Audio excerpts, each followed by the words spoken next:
Assalamu alaikum à tous, j'espère que vous allez bien. Ça fait un petit bout de temps qu'on ne s'est pas vu. Et effectivement, on avait beaucoup de travail, on avait beaucoup de pain sur la planche avec tous les projets qu'on a lancés en même temps. Mais voilà, je suis là et j'ai une petite intro à vous faire avant de lancer la vidéo. En fait, la vidéo que vous allez voir, c'est une vidéo que j'ai tournée durant ma deuxième Omra, où je suis accompagnée de deux chers et on est en train de débriefer un petit peu ce qui s'est passé là-bas. Donc je vous invite vraiment à regarder cette vidéo parce qu'on va dire que c'est un apéritif avant la fameuse vidéo sur les wahhabites que je compte faire dès que le ciel s'éclaircit un peu plus. Et avant de lancer cette vidéo, il faut que je vous parle de quelque chose. Alors, vous savez que la cause palestinienne est une cause qui me touche énormément et je sais qu'elle vous touche aussi. Vous savez que ça a été vraiment le déclic en fait dans mon cheminement spirituel vers un islam plus pratiqué. Et aujourd'hui, en fait, pour ceux qui suivent un petit peu, je pense que vous avez vu passer cette fameuse marche qui va prendre lieu du 12 au 20 juillet. Et c'est une marche en fait qui va démarrer en Égypte et qui va partir pour les portes de Gaza. L'objectif de cette marche, c'est de permettre d'ouvrir les portes et de faire rentrer l'aide humanitaire à Gaza. Pourquoi je vous dis tout ça? Parce que comme un peu tout depuis 1 an et demi, il y a beaucoup de choses qui se produisent qui sont assez surprenantes. Et cette marche, elle est très surprenante, en tout cas à mes yeux, et je vais vous expliquer pourquoi. Alors, elle commence cette marche-là au Caire. Voilà, elle commence au Caire. Depuis le Caire, il y a des cars qui attendent les participants qui viennent des 4 coins du monde. D'ailleurs, on a plus de 100 000 personnes qui vont s'y rendre à l'heure actuelle, de ce que j'ai vu. Donc c'est exceptionnel, c'est vraiment génial. Moi, honnêtement, je ne participais plus aux manifestations à Paris. Je me déplaçais plus. Non pas que ça ne m'intéressait pas de soutenir mes frères et sœurs par ce biais-là, c'est tout simplement parce que j'avais le sentiment que ça servait à rien, parce que je savais que à la tête de nos États, ce sont les mêmes en fait, les mêmes partout, et qu'on pouvait rien espérer d'eux, et qu'on pouvait tout espérer que de nous-mêmes. C'est nous qui devons nous déplacer pour aller sauver nos frères et sœurs. Ça n'arrivera pas autrement. Donc c'est la première, pour moi c'est la première, comment dire, tentative intéressante qui s'offre à nous. Et comme je vous l'ai dit, donc elle démarre au Caire. Il y a des cars qui vont venir récupérer tous les participants et les ramener jusque le mont Sinaï. Alors retenez bien, donc le Caire, le mont Sinaï. Une fois arrivés au mont Sinaï, c'est là que tous ces participants vont se mettre en marche et traverser le désert tout bonnement pour aller jusqu'aux portes de Rafah, à Gaza. Je sais que ça va vous paraître pour certains, pas pour tous, parce que je pense que ceux qui ont vraiment suivi mon aventure depuis 1 an et demi ou 2, maintenant je pense que vous avez vu combien en fait le monde spirituel, les signes sont des choses qui sont à prendre en compte pour les musulmans, et que quand on est sur ce cheminement d'essayer de se rapprocher tant bien que mal de notre Seigneur, il y a des choses qui se produisent souvent dans notre vie où il faut prêter attention. Comment vous dire? Alors, il y a à peu près 2 mois, je dirais, plusieurs abonnés ont rêvé de moi, ont rêvé tout court. Donc, parmi ces rêves, il y a une abonnée qui a rêvé que j'étais sur une montagne.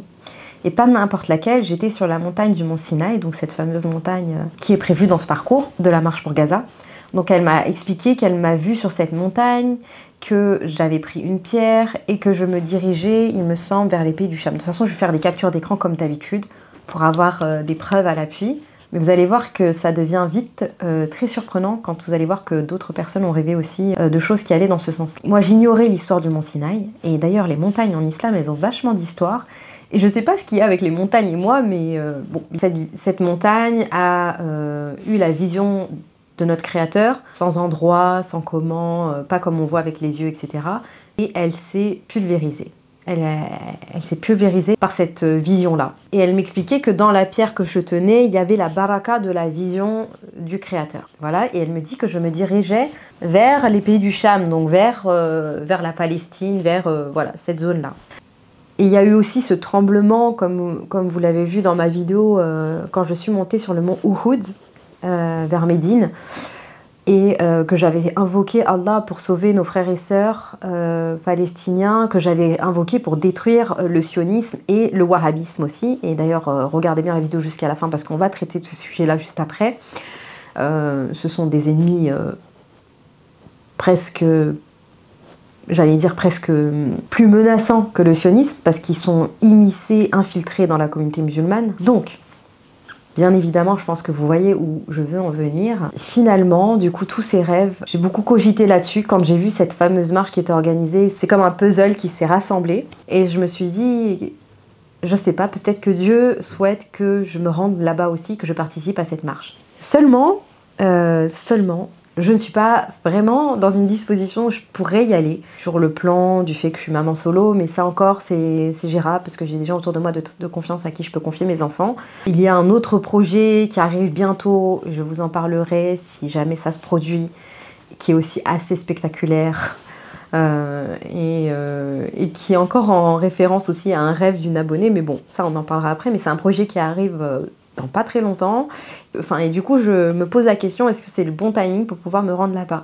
Et en même temps j'ai toutes ces images tous les matins comme tout le monde, où on est complètement impuissant, et je pense que même pour nous-mêmes, c'est même plus pour eux, c'est même pour nous-mêmes, pour notre santé mentale, on a besoin d'être actif en fait, d'arrêter cette passivité face à cet effroi, et de faire quelque chose. Et comme je vous dis, pour moi, cette chose-là, c'est la seule chose qui me semble être viable. Et je pense aussi que le prophète, sallallahu alayhi wa sallam, s'il était parmi nous, il se poserait la question de savoir pourquoi on a mis autant de temps à se déplacer là-bas. Certes, il y a des freins, mais je pense qu'il faut que j'y aille. Et l'un des freins, et je suis désolée de le dire comme ça dans la caméra, mais j'ai pas forcément les moyens de pouvoir m'y rendre.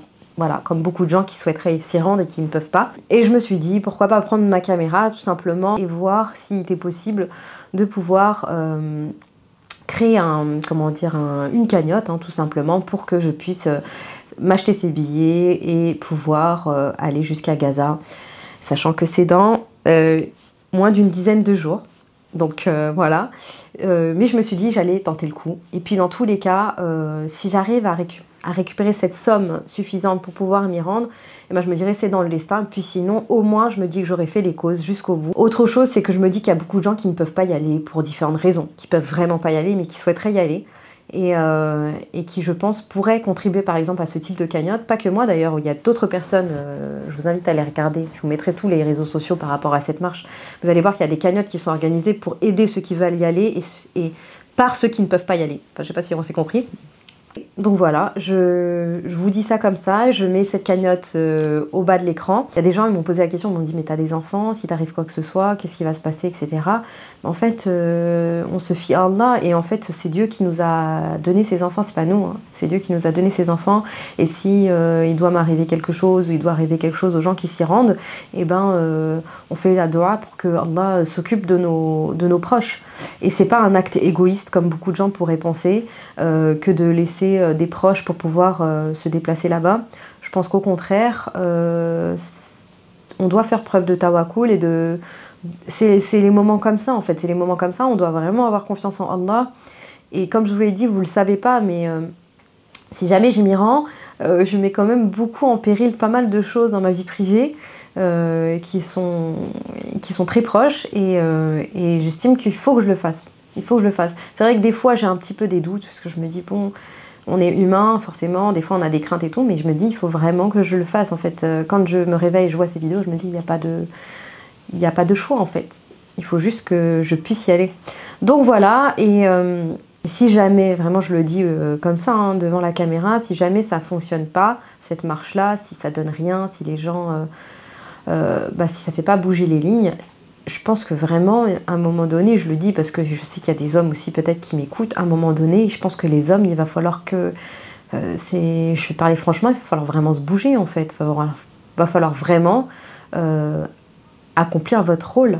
Et qu'on arrête de penser à notre petit confort, parce que c'est ce que le prophète sallallahu alayhi wa sallam nous a mis en garde justement sur les signes de la fin du monde, c'est le fait qu'on soit tellement attaché à la dunya, qu'on soit faible et affaibli, c'est ce qu'on est aujourd'hui. Donc pour ça, il faut qu'on reprenne notre foi en premier lieu et qu'on décide de faire confiance en notre Créateur, quitte à tout lâcher, notre travail, notre petit confort européen, toutes ces choses-là. Donc voilà, je vous laisse avec la vidéo. On va traiter d'un autre sujet, comme je vous l'ai dit. On bascule sur le wahhabisme, mais vous allez voir que c'est tout aussi important. Et moi, je vous dis à très bientôt. Je vous tiendrai informé sur les réseaux sociaux si c'est possible ou pas d'y aller. Aussi, très important, évidemment, je prendrai ma caméra pour tout filmer. tout le périple dans le désert, absolument tout. Sachez aussi qu'il est possible que j'y aille avec ma sœur, parce qu'elle aussi, elle est déterminée, elle est même plus déterminée que moi, parce elle a ça dans le sens, côté rebelle, encore plus que moi. Donc elle est très déterminée à y aller. Donc si on y va, on sera deux, et on essaiera de filmer au maximum tout ce qui se passe pour documenter et vous partager ce moment-là. Voilà. Assalamu alaikum.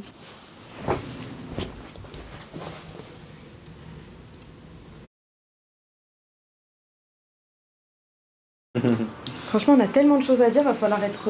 on a 30% de batterie. C'est toi qui m'aides. Ouais, allez, bismillah. Moi, je vais faire le mec. Alors. Je vais pas. Non, mais en vrai, est-ce que je veux bien prendre une gorgée avant de commencer parce que je... Moi aussi. Il faut mettre du sucre. Allez, on commence. Alors, donc, cette vidéo, en fait, elle est là pour rebondir sur la première Omra que j'ai faite il y a un an, quasiment exactement. Et cette première Omra, pour ceux qui l'avaient suivie, elle était assez particulière parce que j'avais vécu beaucoup de choses. Ouais, dis-moi. Kalinka, subhanallah. Non, c'est pas dans le micro. Barakallah fik, mashallah, c'est trop beau que ce que tu as fait. Comment il s'appelle en français? De quoi? Ah, le niqab, oui. Mais subhanallah, je voulais juste te rappeler que ça c'est sunna, mais le fait de cacher la zone de pudeur, par exemple les poignets, ça c'est obligatoire. Oui. Juste, je te dis ça parce que c'est ça ce qu'on enseigne et ce qu'on dit aux gens. Ouais. Pour pas voir que les gens ils voient quelque chose qui n'est pas cohérent avec eux, par exemple. Bien sûr. Et surtout, c'est bien que tu parles de ça parce que ça, forcément, les gens ne me voient pas porter ça. C'est pas quelque chose que je porte au quotidien et je compte pas le porter au quotidien. C'est juste que je trouve ça super joli et je l'ai acheté aujourd'hui. Donc je l'ai porté et je suis confortable dedans. Donc je voulais faire la vidéo pour un petit peu dédramatiser le port de ça. Et sachant que vraiment, nous les femmes, quand on porte ça, on se sent vraiment élégante. Donc, voilà, et nous, pour les hommes, c'est très respectable. Voilà. Après, un avis selon le Qadi Abou Youssouf que si elle dévoile juste un peu devant comme ça, là, c'est pas interdit. Mais bon, c'est un avis minoritaire. D'accord. Mais c'est vrai que c'est compliqué d'avoir tout le temps ses poignets. C'est vrai qu'il y a des manchettes en fait. Quand t'as des manches qui baillent, tu mets des manchettes par-dessus, en plus ça fait super joli. Oui. C'est juste des manchettes comme ça. Ouais, des trucs aussi, tu peux mettre ton pouce. Bon, on prend la vidéo, on a 30% de batterie. Mais merci, Barakallahu Fik, pour le rappel. Alors, ce que j'étais en train de vous dire, c'est que donc cette première Omra, elle était vraiment magnifique. J'avais vécu des moments exceptionnels avec les odeurs des tombes. Et moi, j'étais débutante, donc je connaissais absolument rien de la Omra. Et ce qui donnait encore plus de crédit à ce que je disais. Parce que moi, j'ignorais en fait qu'on pouvait avoir des odeurs qui sortaient des tombes et d'autres détails comme ça. Je vous invite à aller regarder cette vidéo. Et subhanallah, du coup, quand j'ai eu cette nouvelle de pouvoir repartir encore à la Omra une deuxième fois, et je me suis dit, honnêtement, voilà, c'est évident que je vais revivre la même chose, voire mieux. Et je demandais à Allah de vivre encore mieux. Alors, je vais un petit peu casser l'ambiance, puisque c'est pas ce qui s'est passé, en tout cas au départ. Donc moi je parle de mon ressenti personnel et puis après je vais donner la parole aux personnes qui sont avec nous. Donc déjà je tiens à préciser, on a cher Khaled qui est avec nous, on a cher Ibrahim qui est avec nous et puis on a William aussi qui est avec nous. Et c'est pas un cher William? Donc voilà, merci déjà d'être là aujourd'hui, ce soir. Bon, de toute façon vous n'avez pas le choix, donc c'est comme ça. Alhamdoulilah. Donc pourquoi je vous dis que je casse un peu l'ambiance, parce que c'est vraiment pas ce que j'ai ressenti. Après, là, je passerai la parole. Donc en fait, j'ai fait une première Omra et je me suis pas sentie connectée. J'ai fait une deuxième Omra, je me suis dit c'est peut-être la première, elle était pas, voilà, je sais pas, j'étais pas concentrée ou quoi. Deuxième Omra, pareil, c'était le même ressenti. Et plein d'événements qui se sont produits, qui étaient comme des freins ou comme des épreuves ou comme Enfin, c'était lourd en fait. Ça pouvait venir du groupe, ça peut venir aussi des gens qui tiennent la Kaaba. Enfin bref, il y avait plein d'événements qui faisaient que j'avais l'impression que c'était pas facilité. Donc deux Omra comme ça, et puis après les endroits qu'on visitait, même Raouda. Raouda, c'était un truc que, quand je vous avais dit dans ma première vidéo, je connaissais pas, je savais même pas que c'était une parcelle du paradis, tout ça. Pourtant, j'ai posé mon front dessus et j'ai fondu en larmes. Et moi, je suis pas quelqu'un qui pleure, pas du tout même. Et j'ai fondu en larmes, j'étais prise par quelque chose qui me dépassait. Et là, j'ai posé mon front et subhanallah, il y avait, je sais pas, c'était neutre en fait. Et je suis restée plus longtemps que la première fois. Je suis restée 45 minutes. Pourquoi? Parce que je me suis dit, je vais enchaîner les salades et à un moment, je vais me connecter. Et jusqu'à la fin, ça n'a pas été le cas. Donc, pourquoi je vous dis tout ça? Parce que, au final, quand j'ai vécu tout ça, je me suis dit, c'est peut-être que peut-être cette année, j'ai fait des choses qui n'allaient pas et donc je vis pas la même chose. J'ai peut-être pas eu la sincérité aussi pendant la Umrah autant que je l'avais la première fois. Je me remettais beaucoup en question. Et voilà, j'étais dans ma bulle, dans mon coin, détachée du groupe. Et c'était comme ça que je vivais cette Umrah, en tout cas ce début de Umrah, jusqu'à ce que on parte, parce qu'on a commencé par Mecca, et ensuite on a décidé d'aller à Médine. Et sur le chemin de Mecca et Médine, j'ai discuté avec Cheikh Ibrahim, et il y a quelque chose qui a commencé à naître dans la conversation, c'est qu'on s'est rendu compte qu'on vivait quasiment le même ressenti, lui et moi. D'ailleurs, c'était sur le chemin de Médine pour aller à la Mecque, non? Ah oui, c'est le retour. Ouais, c'est le retour. Ah, c'est le retour. C'est-à-dire que même Médine, en fait, pareil, Médine, on était déconnectés. Parce qu'en fait, cette roman-là, elle était hyper rapide à la Mecque. Ouais. On n'a pas fait un jour complet et on n'a pas eu le temps de se reposer. On avait fait des romans en arrivant. Ouais. Après, on a enchaîné. Après, paf, on part à la Mecque. Et moi, comme je donnais les cours, j'étais très fatigué aussi.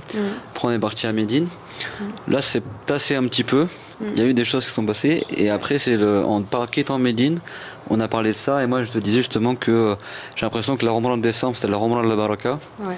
Tout était facile, les cours, on a fait plein de cours, l'ambiance était magnifique, vraiment il y avait une cohésion, une fraternité magnifique. Parce que tu as un élément comparatif, il faut bien le dire que tu as fait une Umrah. C'est comme toi, moi je dis je vais repartir, justement on a tout fait pour repartir, même avec un autre frère qui était venu la première fois aussi, parce qu'on s'est dit c'est vraiment trop bien, on veut prolonger le sujet. Et là pareil c'est rentre dans le mur quoi, coup de théâtre. C'est-à-dire qu'on essaie de faire les mêmes choses. Moi, j'arrive pas à faire autant de cours qu'avant.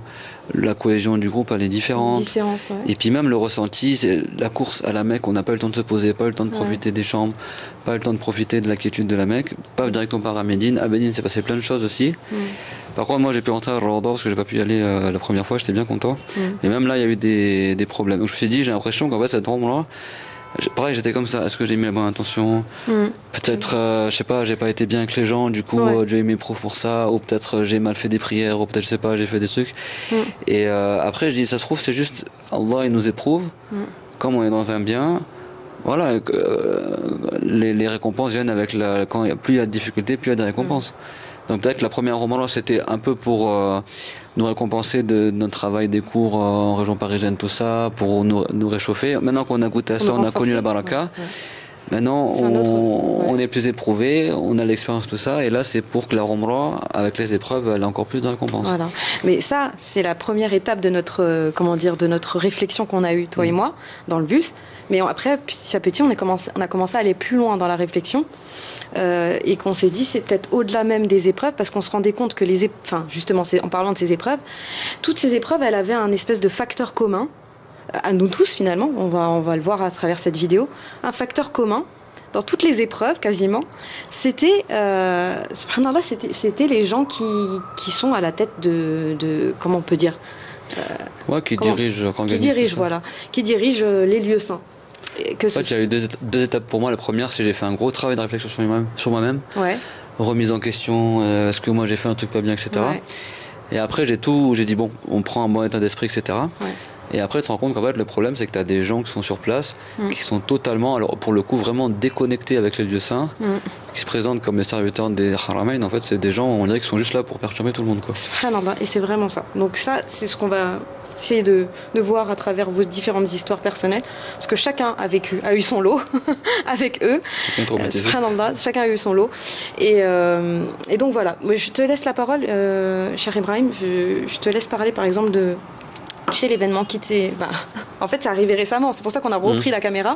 Parce que juste après avoir commencé un petit peu... On était au parc, là. Voilà. On avait fait une petite ébauche. Et puis pile après, c'est vrai qu'à l'Inca, on a de quoi refaire un nouvel épisode. Exactement. Donc vas-y, je te laisse... Par rapport au cours, moi, je vais faire rapidement. Alors nous, vous avez vu dans la première ombre, ceux qui suivent mes vidéos, on avait fait beaucoup de cours dehors à Médine. Et là, on avait essayé de faire un cours à Médine. Bon, il était un peu tard, 11h du soir, mais finalement, il y avait quasiment que nous dehors, quoi.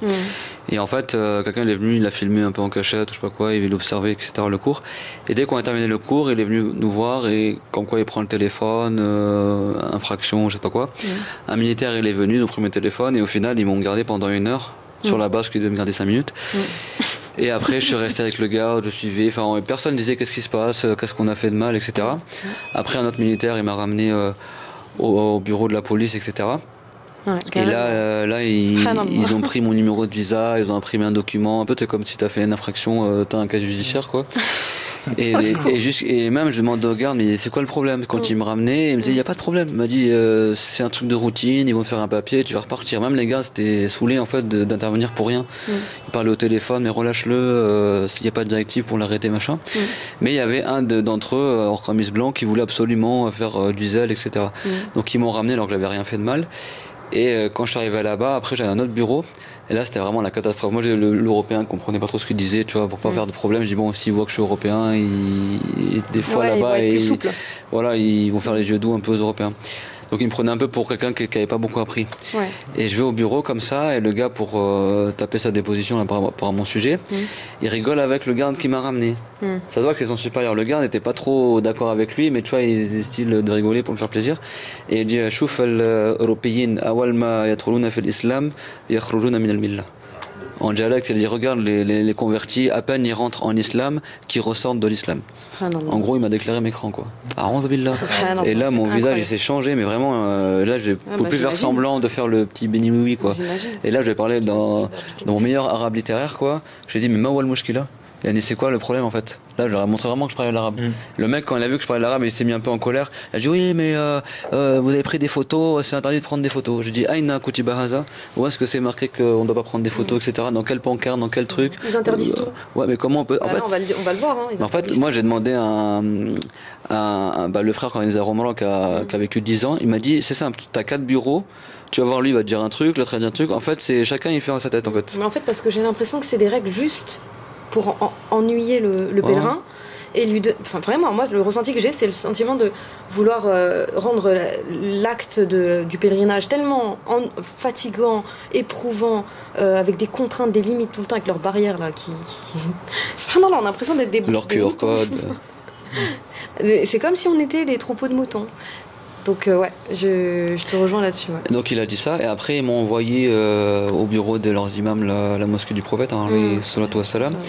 Et le garde qui est venu, qui m'a passé à l'autre garde, parce qu'à chaque fois c'était un garde qui m'a amené, après un autre garde qui me prenait, après il râlait avec l'autre garde, il disait regarde, à chaque fois ils nous envoient pour rien. En gros il s'est rien passé, mais juste ils voulaient faire leur truc militaire et machin. J'arrive au bureau des 2 imams, et là, alors c'était quoi qui était marqué sur la feuille, la fameuse feuille, que soi-disant on s'est mis en groupe dehors pour faire des invocations. Voilà, donc pour eux c'est un délit. Alors le gars dans le bureau qui m'avait déclaré mécrant, il a dit oui, ce qui est interdit, c'est parce que tu as pris en photo tout le groupe de la Umrah. Si tu veux prendre des photos, ici il faut que tu prennes juste 1 ou 2 personnes, ton copain, ta femme, tout ça, mais pas tout le groupe de la Umrah. Alors je sais pas si tu as vu le téléphone, dans le téléphone on me filmait moi en train de donner un cours, j'étais tout seul, donc je vois pas le sujet, aucun rapport. Et quand j'arrive là-bas, en fait sur la feuille c'était marqué qu'on s'est réunis dehors pour faire des doras. Donc leur imam il a commencé à me dire est-ce qu'il parle arabe. Bon, le garde a dit oui, il m'a parlé tout à l'heure, parce que moi je tapais la discussion au garde, on était super gentils les gardes avec moi. On ne t'inquiète pas, ça va pas durer longtemps, au final ça a duré 2 heures le truc. 2 heures à rien faire, j'ai attendu pendant 1 heure dehors, le temps qu'on me dise que ce qui se passe, on m'a rien dit, on m'a ramené au bureau, je suis resté 1 heure à attendre au bureau machin, et jusqu'à la fin, on m'a ramené dans le bureau des imams, à Médine, etc., on monte un escalier, personne n'y va là-bas, tu vois, il y avait 2 soi-disant savants saoudiens ou habites qui étaient là dans leur bureau, et puis un il était comme ça, genre en mode, ils étaient... même eux, ça se voyait qu'ils voulaient pas faire un rappel, quoi. Et moi, j'étais assis comme ça, et le gars, il bégayait avec la feuille. Il n'arrivait pas à me parler. Moi, je regardais droit comme ça. Je disais alors, Anta ramilta dora fil kharij. Mama orada fi ayam ar-rasoul annahum kanu yajtami'un lil ibada fil kharij. Il m'a dit, tu vois, bon, c'est marqué, t'as fait des invocations dehors, en groupe. Donc, tu vois, c'est comme ça qu'il parlait. Tu vois, c'est pas rapporté qu'à l'époque du prophète, ils se réunissaient dehors pour des actes d'adoration. Est-ce que tu peux nous déconstruire ça? On a vu la mosquée, quand on a visité la mosquée à Médine, là. On a vu le Moussalla, où le prophète il réunissait les gens dehors, il y avait le discours de l'Aride, il a fait la demande de la pluie. La demande de la pluie, c'est une invocation, c'est recommandé de sortir, n'est-ce pas, Cheikh Khalid, avec les animaux, avec les enfants, avec les vieillards, et tous au sort dehors, on demande la pluie dehors. Et eux ils interdisent. Et ils disent soi-disant le fait que, et en plus je lui ai dit, mais c'était pas des droits qu'on a fait, c'était un cours sur le jeûne. pour trouver sur ma chaîne, Inch'Allah. Bien joué. Et du coup, au final, on la retrouve sur ma chaîne parce qu'ils n'ont même pas effacé la vidéo. Bah oui, parce qu'il n'y a rien de mal. Moi, je pensais qu'ils allaient effacer la vidéo, c'est bon, on ne filme pas, va-t'en. Ils sont capables de le faire aussi. Ils m'ont gardé 2 heures. L'année dernière, ils ont voulu me prendre. Ils m'ont gardé 2 heures, au final, ils n'ont pas effacé la vidéo. Et le gars, il a dit, mais sur la feuille, c'est marqué que vous avez Dora. J'ai dit, non, on faisait un cours de religion sur le jeûne de Ramadan. Depuis quand on s'est haram de faire un cours de religion? Et là, il sait plus quoi dire. Après, il m'a fait, ah, d'accord. J'ai l'air à la Otawaham, il a dit, peut-être que qui a écrit là. Mais celui qui nous a filmé, qui nous a dénoncé, en plus, le pire, c'est qu'il était présent pendant le cours, donc il a vu. C'est un cours de religion. Et après, il m'a fait ça. J'ai dit quoi? Il m'a dit, c'est bon. Parce que moi, je sais pas, il veut dire peut-être qu'ils vont me prendre mon passeport, me passer mon téléphone. Ils m'ont tout rendu et je suis reparti 2 heures après. Bon. Voilà, ça c'est un exemple. Parmi ça m'a traumatisé. Tellement d'exemples. Et puis alors, c'est pareil, ils m'ont bloqué. Il y avait un enfant avec moi, j'ai dit non, l'enfant il rentre pas. Tu vois, on dirait que c'est tu sais, quand ou en Palestine, quand tu passes les petits checkpoints là, les checkpoints. Il me dit, il est où le QR code de l'enfant? J'ai dit, l'enfant, il n'a pas de téléphone en fait. Mais tu parles de la Palestine, moi, vraiment, je vais peut-être choquer les gens, mais moi, j'ai vraiment le sentiment que. C'est les mêmes personnes, on dirait. Je suis dans un territoire occupé actuellement. Non, c'est les mêmes personnes. Quand j'arrive maintenant à Mecca et à Médine, j'ai l'impression d'être dans un territoire occupé. Il y a les pèlerins, ça respire les musulmans. Mais moi, je pense que c'est bien d'avoir la vie de William, c'est la première fois qu'il va la rendre, t'en penses quoi, toi? Ah, bah ouais, carrément, vas-y. Alors, moi, du coup, comme Charles l'a dit, c'est la première fois pour moi. Honnêtement, enfin, bon. Quand tu prépares autant un voyage, que ce soit d'un point de vue financier ou même spirituel, tu t'attends vraiment à vivre beaucoup d'émotions. Et mon premier ressenti, en fait, nous on a commencé dès qu'on arrivait par faire la Ramadan, etc. Et c'est vrai en fait que c'est un peu choquant en fait de voir la façon dont la plupart des pèlerins en fait sont traités, parce que en fait toi tu viens avec ton intention. Au début tu es là avec cette innocence, etc. Tu sais que tu vas vivre des trucs d'ouf, tu vois. Mais derrière, en fait, t'es vite freiné de par le fait de voir, en fait, surtout les gardes, faut dire les choses telles qu'elles sont.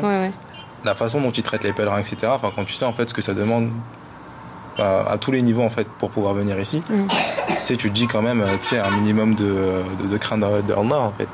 Et la façon dont on traite les gens comme du bétail, etc. Et surtout, en fait, aux alentours de la Kaaba, etc. Moi, franchement, c'est la première chose qui m'a vraiment sauté aux yeux. Déjà, juste un mot. C'est que déjà, pourquoi on est encadré par des militaires? C'est une question aussi. Ouais, c'est vrai. Dans la tombe du prophète, c'est des militaires qui te font en treillis, tout ça là. C'était l'intervention. Parce qu'après, bon, tu essaies d'avoir le bon soupçon, tu te dis qu'il y a énormément de volume, il y a beaucoup de personnes qui viennent. C'est un flux extrêmement grand, franchement. D'ailleurs, quand tu vois le nombre de personnes qu'il y a, c'est affolant en fait de voir autant de personnes comme ça et tout. Enfin, ça demande. Ouais, mais tu vois, s'il y a une Coupe du Monde ou le marathon à Paris ou les Jeux Olympiques, il y a du monde aussi. Est-ce que pour autant il y a des militaires et ils sont là à crier bouge, tu vois? Ça, c'est pas une excuse, tu vois? Justement, j'allais y venir. Mais après, voilà, quand tu dis que la plupart ils sont là, déjà t'es en tenue d'ihram, t'es avec 2 serviettes, peut-être une sacoche, etc. Tu te dis, pourquoi en fait ne pas traiter les gens avec plus de miséricorde, surtout que tu es dans une terre qui est honorée par Allah Azza wa Jal, par laquelle le prophète alayhi salam et ses compagnons et les personnes qui sont honorées sont passés. C'est vraiment en fait ce ressenti-là que j'ai. Et moi, pour y aller de ma petite anecdote, ce qui m'a vraiment choqué en fait, c'est au niveau de la tombe en fait du prophète alayhi salam. Il est enterré là-bas avec Abu Bakr et Omar. Ce qui m'a vraiment en fait choqué, parce que moi en fait c'est la première fois pour moi et tout. Et tu sens en fait que le prophète alayhi salam, il t'accueille et tout. Franchement c'est vraiment d'un point de vue émotionnel, c'est assez lourd et tout. Donc t'es plein d'émotions, etc., tu rentres et tout. Et parfois tu vas attendre 10, 20, 30 minutes selon l'heure à laquelle tu y vas, pour pouvoir être face en fait à la tombe du prophète alayhi salam, pouvoir faire tes invocations, etc. Et voilà, tu restes même pas 30 secondes. Il faut que tu partes en fait. T'as attendu 10, 20, 30 minutes. Après, je comprends qu'il y ait du monde, etc. Il y a des gens, ils ont attendu toute leur vie surtout pour être là. Alors que nous, tu vois, on y est allé, il n'y avait pas autant de monde que ça en fait. Non. On aurait pu rester facilement 2-3 minutes au moins. Mais au bout de 10, 20, 30 secondes. La première fois qu'on est rentré dans la mosquée, il y avait tellement de monde qu'on est resté derrière. On est resté un quart dans la mosquée. La première nuit, on est rentré. Parce qu'il y avait du monde, du coup, on est resté derrière, les gens ils passaient devant. Donc on est resté un quart d'heure. Donc on n'est pas à plaindre quand même. Mais c'est vrai que tu dis, en fait, ils veulent pas que tu fasses des doras. Ils veulent pas que tu profites de la baraka. Ils veulent pas que. C'est pareil, tu restes devant la Kaaba, tu restes. En fait, à chaque fois qu'il y a une possibilité de faire une dora ou devant la coupole verte ou machin. C'est vrai, mais c'est tellement. Ils veulent pas. En fait, ils veulent pas que tu pratiques ta religion. Tu peux pas faire des doras en groupe dehors. Tu peux pas, je sais pas moi, profiter ils sont toujours en train de soupçonner que tu es en train de faire du shirk ou en train de ci ou ça. On en discute parce que et moi, je trouve que c'est ça. On est en territoire occupé. Je sais pas si t'en penses, Shahid va nous le dire. De toute façon, il va nous le dire, on va passer le micro après. C'est qu'en fait, moi, quand j'étais dans le truc de police, là, tu vois, ils sont totalement en décalage total avec les Haramain. T'as l'impression que c'est des Européens, même je disais, les Européens, si c'est eux qui gouverneraient, ils se comporteraient mieux. C'est des gens de je sais pas d'où. Hein. C'est des gens, non, mais c'est même pas des gens de la région. Et en fait, ils ont un mépris total. Ils viennent d'où ces gens-là? Pour les pèlerins du Najd, beaucoup, de Riyad et tout ça. C'est même pas des gens de la Mecque et de Médine. Même leur dialecte, n'est-ce pas? C'est des Bédouins. Même les gens de la Mecque et de Médine, on est gouverné par des Bédouins. Aujourd'hui, j'ai vu un Yéméni dans le taxi. J'ai dit, subhanallah, j'ai dit, Allah subhanahu wa ta'ala a envoyé notre prophète sallallahu alayhi wa sallam. Et le prophète sallallahu alayhi wa sallam a fait un dua pour Hacham, pour les pays de Hacham et pour Najd, pour Yémen. Et il y avait quelqu'un de Najd, il a dit, oh messager de Allah, et fait dua pour Yémen. Donc le prophète, c'est comme il n'était pas à côté de lui. Il a dit, Allahumma barik lana fi shamina wa yamanina. Il a dit pour une deuxième fois. Le prophète, il lui a pas répondu. Troisième fois, il a dit pareil, le prophète, il lui a pas répondu. Et après, le prophète, sallallahu alayhi wa sallam, il lui a dit que de ce territoire, yakhruju qarnu shaytan. Yani de là-bas, tu vas parler de la corne du diable. La corne du diable. Alors ça, c'est hyper intéressant. Vous êtes en train de dire qu'en fait, cette région d'où vient tous les gens qui sont en train de s'occuper de Mecca et Médine, donc c'est le Najd, c'est comme ça qu'on dit? En fait, c'est le Najd, mais eux, ils l'ont exprès renommé Riyad, comme ça on voit pas que... Alors au début, ils ont dit non, dans le hadith, ce qui est visé, c'est le Najd d'Irak, soi-disant. Mais à l'époque du prophète, les compagnons, ils ont dit Wali Najdina ya Rasulallah, notre Najd. Et à l'époque du prophète, le Najd qui a été conquis par les musulmans, c'est le Najd d'Arabie, c'est pas le Najd qui est en Irak. Subhanallah, donc c'est bien cet endroit. Voilà, et eux, pour changer, ils ont mis Riyad maintenant. Et même certains d'entre eux disent à Billah, nous on passe pas salam au prophète parce que c'est lui qui a commencé à nous faire la guerre en premier, en disant que c'est de là-bas qu'apparaît la corne du diable. Et même corne du diable, parce que ça c'est un hadith dans Bukhari et Muslim. Un autre hadith que le prophète alayhi salam il a dit unasu min jildatina yatakallamu bi alsinatina et duratun ala abwab jahannam. Il y a des gens, ils sont aux portes de l'enfer, ils ont notre chair, ils sont des arabes, ils sont de notre sang, ils parlent notre langue. Man istajaba lahum celui qui répond à leur appel, ils les jetteront en enfer. C'est-à-dire que c'est juste pour dire, c'est pas forcément ces gens-là qu'on parle, mais c'est pour dire que le prophète a annoncé la venue de gens arabes, déjà la corne du diable qui va apparaître du Najd, et que ces gens-là arabes, qui sont de sang arabe, qui ont la langue arabe, et malgré ça, ceux qui répondent à leur appel, ces gens-là qui sont aux portes de l'enfer, ils vont les jeter en enfer. Et vraiment, il y a un décalage. Moi, j'ai vu les coulisses. Moi, cet endroit-là, pour moi, c'est... T'as vu la baraka de la Umrah quand tu viens à l'extérieur, et là Dieu nous a fait voir l'envers du décor. L'envers du décor, c'est-à-dire quand tu vas en fait dans leur bureau, dans machin, tu vois qu'en fait c'est des gens, c'est comme s'ils sont infiltrés chez les musulmans. C'est exactement ça. Et d'ailleurs Khaled Inch'Allah m'a raconté une histoire, ça fait froid dans le dos. Donc tout d'abord je veux juste dire que ce chauffeur de taxi, lui il est yéméni. Donc subhanallah, je lui ai dit ça, que le prophète sallallahu alayhi wa sallam a dit ça. Donc après je lui dis que, et là quand ils ont vu ce hadith, ils ont dit bah ça marche pas d'attirer les musulmans et de leur demander de venir ici à cet endroit où le prophète a dit. Donc je lui dis maintenant il l'appelle Riyad, comme ça il n'y a personne qui sait que qui soupçonne. Voilà. Donc lui il a souri. Il a souri. Subhanallah, tu vois, on n'est pas seul au monde quoi. Les Yémenites ici, subhanallah, si ils font à gauche, à droite, ils tapent ici. Ils tapent fort. Les Saoudiens, surtout avec les Yéménites. Et subhanallah. Mais ça, c'est un signe. On ne va pas rentrer dans les politiques, mais. Un peu quand même. Mais subhanallah, il a dit, la sagesse est yéménite, et la foi, et l'iman yaman, ou al-hikmatu yamaniya. Il a fait l'éloge du Yémen. Voilà. Ils sont hyper forts en langue arabe. Aussi, ils sont dans le soufisme, dans la bonne croyance, dans la sainteté, dans l'ascétisme. Mais ça se ressent, il n'y a même pas besoin de... Ces gens-là, ça se ressent. Et subhanallah, ces gens-là, mais c'est peut-être bizarre de dire ça, mais même au niveau de leur visage, subhanallah, il y a un truc qui ne va pas, quoi. Moi, les gens, ceux qu'on parle, là. Policiers, tout ça. Les policiers, tout ça. Ils sont en décalage. C'est un décalage complet. Ça fait vraiment penser à la Palestine. C'est perturbant de se dire qu'un lieu comme ça est si important. Moi, quand j'ai vu par derrière, en fait, le comportement qu'ils ont, le mépris qu'ils ont, et c'est bizarre, on dirait pas que c'est une police qui est à Médine, quoi. Ouais. Ils sont pires que les policiers que tu peux trouver dans certains pays. Ouais. Enfin, moi, j'ai déjà amené à porter plainte à la police en France. Les policiers, c'est des crèmes, quoi. Tu parles avec eux, ils t'accueillent bien, etc. Parce que quand t'es dans des pays sains comme ça, entre guillemets, tu te dois d'accueillir les gens. Les gens, il y en a, ils ont fait toutes leurs économies, toute leur vie. T'as des gens, moi j'ai vu des Ouzbékistan ou des Pakistanais, je pense que t'as déjà vu aussi, et ils sont en pleurs devant la tombe du prophète. Ils pleurent, tu vois, on dirait que c'était toute leur vie dans ce moment-là. Vraiment, moi j'ai même pleuré à cause qu'ils pleuraient. Et après, tu vois, ils sont à reculons comme ça, même quand ils sortent, ils restent devant la porte de sortie, et de loin ils sont là à parler au prophète, à pleurer, etc. Et tu vois les gars, ils sont là, Hazbek là, et comme ça, ils leur crient dessus, arrête de parler, arrête de pleurer, etc. Mais ces gens, ils n'ont pas de rahma dans le cœur. Ces gens-là, moi personnellement, tu vois, c'est pas à chaque fois tu pleures facilement comme ça. C'est-à-dire que ces gens, ils ont vraiment un amour. C'est ça, c'est ce que je disais. Ouais. Mais tu sais, subhanallah, aujourd'hui, quelqu'un que je connais, il m'a posé une question. Il m'a dit, Khaled, t'as pas pu faire dua pour moi devant le prophète? Subhanallah, j'ai dit, tu sais pourquoi? Là, je réfléchis à ça. Ouais. Subhanallah, il y a beaucoup de monde qui m'ont demandé de faire dua pour passer le salam au prophète sallallahu alayhi wa sallam.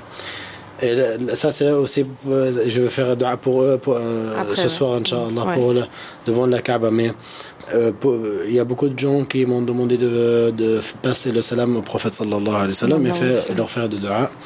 Mais subhanallah, j'ai dit, chaque fois je viens devant la tombe du prophète sallallahu alayhi wa sallam, moi je suis stressé parce que je sais que j'ai quelques secondes et je dis pour qu'est-ce qu'il faut sélectionner? Il faut sélectionner même tes doigts. Moi j'ai oublié carrément. Ouais, moi aussi. C'est exact. Moi je faisais un tour pour chaque personne. Je sors de la mosquée, j'ai oublié un tel, je rentre, un tel de Bassalam. Wallahi. Mais c'est fait exprès. C'est fait exprès. C'est tout pour que tu ne sois pas concentré. Mais moi je veux que tu racontes ce qui s'est passé. C'est hyper intéressant ce que tu dis parce qu'on a ressenti ça. Subhanallah, Raouda, j'ai galéré déjà avec le QR code et on a demandé de quelqu'un qu'on ne connaît pas, Allah yajzihi al-khayr. Subhanallah, il nous a fait beaucoup de bien. Ils ont fait pour presque 7 personnes parmi notre groupe gratuitement, lillahi ta'ala. Oui, d'avoir les QR codes. Donc, alhamdulillah, finalement, j'ai eu mon QR code et j'ai vu où ils ont mis les barrières pour les troupes de pour les Wallah, c'est comme l'abattage. Voilà. À l'abattoir. Moi j'avais pensé à autre chose. Les camps de concentration. Vraiment, les deux mélangés. Oui. Donc parce que par les gens, après, subhanallah, on est rentré. Elle nous a demandé de rester dans un endroit pour encore attendre. Elle nous a dit là, maintenant vous faites les prières. Ici, en attendant, après, j'ai dit, ok, c'est jusqu'à quand on va faire? On n'a pas beaucoup de temps, déjà. Donc après, les gens, tout d'un coup, ils ouvrent le bras, ils commencent de courir. Donc, on a fait comme, parce qu'on veut rentrer, sinon on va perdre notre tour. Donc, subhanallah. Et là, wallahi, j'ai remarqué qu'il y avait des places vides, ok, devant, à côté de la tombe du prophète. Je vais mettre une image pour que les gens... Donc, il y avait tout l'endroit devant, à côté c'était vide, mais eux, wallah, ils faisaient comme une barrière entre eux, entre humains, pour pas laisser les gens... Normalement, quand tu as les gens, ils veulent remplir une place et les gens, ils viennent de derrière, tu commences là-bas, voilà, tac. Mais non, pour eux, ils veulent pas que les gens aillent devant. Mais il y a personne. Mais c'est notre tour. Mais pourquoi? Elles veulent pas que les gens ils vont à un endroit à côté du prophète sallallahu alayhi wa sallam. Donc les gens ils doivent être malins pour y arriver à un endroit où c'est pour tout le monde. Alors que c'est une mosquée. C'est une mosquée. C'est vrai que quand on va à Raouda, on est tous en train de se préparer à faire des stratégies parce qu'on sait qu'ils vont nous mettre dehors. Donc on a chacun notre technique. Il y en a, ils font semblant de... Il y a une ayah dans le Coran, n'est-ce pas, que dans le sens... je ne sais plus du sens sur Al-Baqarah, il y a Nima Adlam Man... Manara, Masajid, en gros, il y a qui est plus injuste que ceux qui empêchent d'entrer dans les mosquées. Enfin, je dis cette aya. Ouais. Mais raconte juste, nous, je te tiens le micro, comme ça tu nous fais le geste aussi. Subhanallah, après longtemps, j'ai pu arriver à côté de.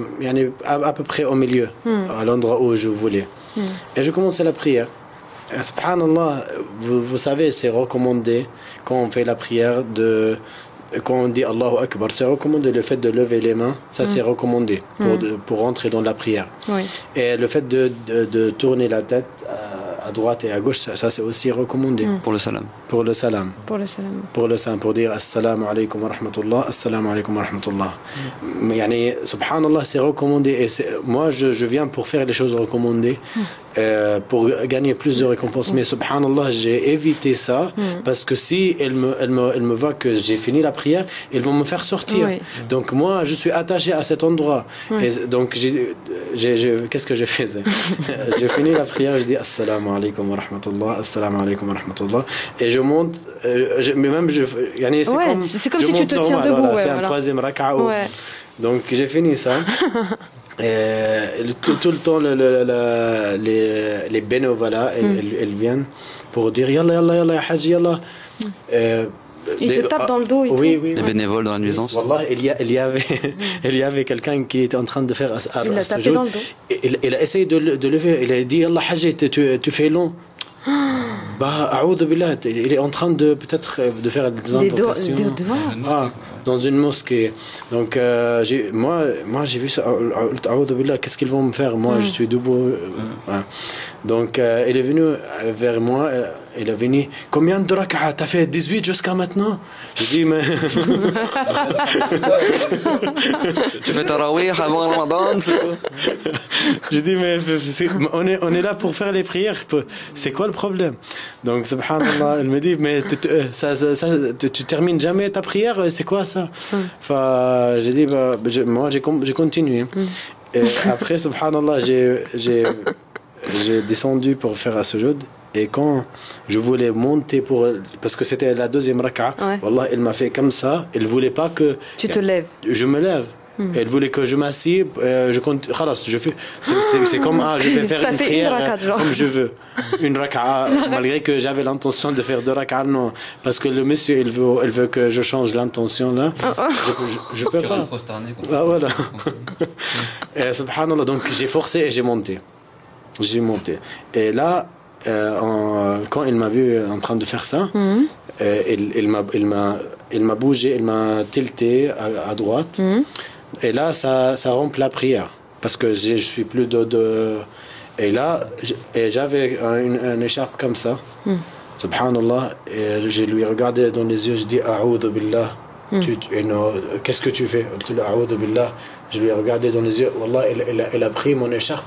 Il m'a dit en arabe je te trangle et au toit. Je t'étrangle. Voilà, je t'étrangle. C'est une dinguerie. Franchement, c'est incroyable. Et quand il m'a dit ça, j'ai dit A'oudhu billah, takhnuquni 'inda masjid Rasulillah, madha fa'altu laka? Tu veux m'étrangler devant la tombe du prophète sallallahu alayhi wa sallam? Qu'est-ce que je t'ai fait? J'ai dit vous les gens ici, écoutez lui, ils vont m'étrangler devant la tombe du prophète sallallahu alayhi wa sallam parce que je prie. Et direct je suis allé vers le garde. J'ai dit excusez-moi monsieur. Lui, il veut me tuer, il veut m'étrangler parce que j'ai fait des prières. Qu'est-ce que j'ai fait là? Il m'a dit non, peut-être te trompe, non. Et lui, il voulait pas faire ça. J'ai dit mais on m'a dit il y a des caméras, il y a des microphones. J'ai dit s'il vous plaît regardez parce que c'est ce qui s'est passé. Et lui, cependant, il est parti. Il avait peur. Il a compris, parce que lui, il est un bénévole. Subhanallah. Et après, subhanallah, il y avait les gardes, ils sont venus vers moi. Et qu'est-ce qu'il y a? Subhanallah, يريد أن يخنقني لماذا يريد أن يخنقني ماذا فعلت له? Il veut me trangler, j'ai rien fait, pourquoi il veut me trangler? Donc il m'a dit non, il n'y a personne qui va te trangler. Mais ils réagissent comme ça.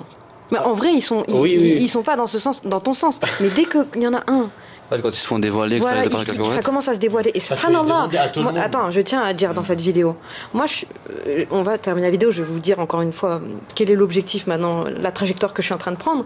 Mais moi, je sens que ces gens-là, cette omra qu'on a faite, elle est en lien justement avec le fait qu'on doit les dévoiler. Voilà. Eux, ils ont peur qu'on les dévoile.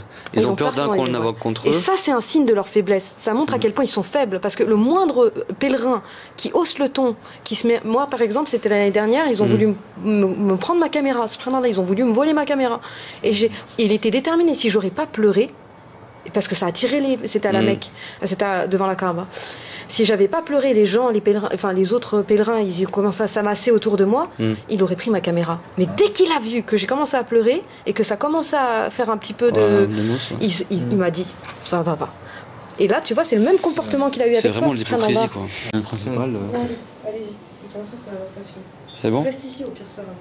Parce qu'ils ont un problème, c'est qu'ils comprennent pas le sens de l'adoration, en fait. Ils croient que quand t'invoques devant la tombe du prophète, c'est que t'adores le prophète. Mais pas du tout. C'est juste que c'est un lieu béni, la tombe du prophète, et le prophète, il est béni, donc on recherche la baraka pour que la récompense soit exaucée. Donc eux, quand ils ont dit, soi-disant, c'est par rapporter du prophète qu'ils faisaient des invocations d'or, etc., est-ce que ça rapportait de faire un QR code, de faire tout ce qu'ils font, alors que le prophète, il faisait des doras d'or aussi. Et après, parmi leurs grands égarements, c'est qu'ils considèrent que si tu ne crois pas que Dieu est au ciel, t'es pas musulman. La croyance que Dieu est au ciel, c'est les juifs et les chrétiens. Et ces gens-là, on a l'impression que t'as des gens du livre qui sont installés à la Mecque à Médine et qui gouvernent la Mecque et Médine. Et donc moi, je suis très heureux, Inch'Allah, d'être parmi vous, mais bon, j'ai mon avion dans pas longtemps. Donc, Allahu yarfadukum, Cheikh Khaled, Inch'Allah, narakum, Inch'Allah, Cheikh Willy. Narakum, Inch'Allah. Que Dieu vous préserve, en tout cas bonne continuation, et que Dieu nous accorde la récompense de notre Umrah et du jeûne de Ramadan, et Inch'Allah on se retrouve prochainement en région parisienne, et à l'occasion quand on se reverra, Inch'Allah. Barakallahu fikum, astaghfirullah, dinakum wa amanatakum wa khawatim a'malikum. Vous montez, avancez. Prends une date aussi. Barakallahu fikum, que Dieu vous préserve. Au revoir, merci. عندي خبز فاضي معكم ان شاء الله. نراك على خير. الله يحفظك.